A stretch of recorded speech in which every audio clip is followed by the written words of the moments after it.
You are going to hear part of a radio program. You will hear the talk twice. The first time, just listen. Then I'll ask you to tell me generally what the speaker is talking about. Are you ready?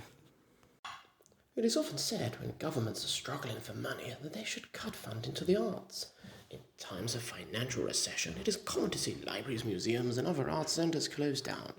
Those who agree with these decisions argue that the arts do not provide any substantial financial contribution to society, so money should be invested in things such as technological innovation, which is more likely to see big financial returns than a local art gallery, and benefit society in the long term.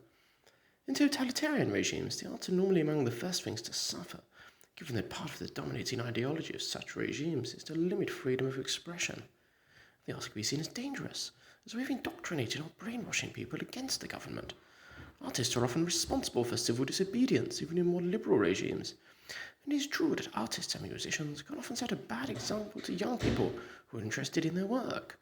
The use of drugs and alcohol, which is so prevalent in such circles, is often frowned upon by parents when their children start showing an interest in such artists.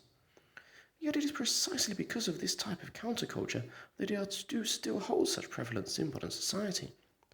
Many young people who perhaps feel alienated or lost can find solace in the arts, knowing that other people have gone through the same problems as them will let them know that they are not alone, while it also makes it easier for them to meet similar like-minded people whom they can form new connections with.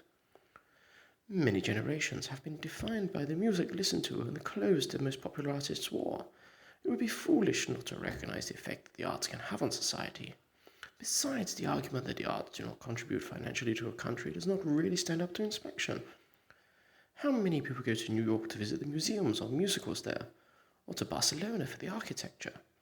Whenever a famous musician performs in a big city, people flock there in their thousands to see them perform.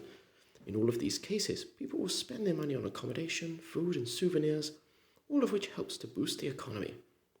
Perhaps most importantly, the arts is how humans have entertained ourselves for thousands of years.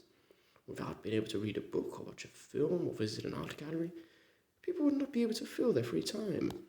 So quite simply, it is clear that a world without the arts would be a much more boring one. Now listen to the talk again. This time make some notes as you listen, if you want to. Then I'll ask you to tell me the different ways the speaker evaluates the situation and whether you think he comes to a conclusion. Are you ready?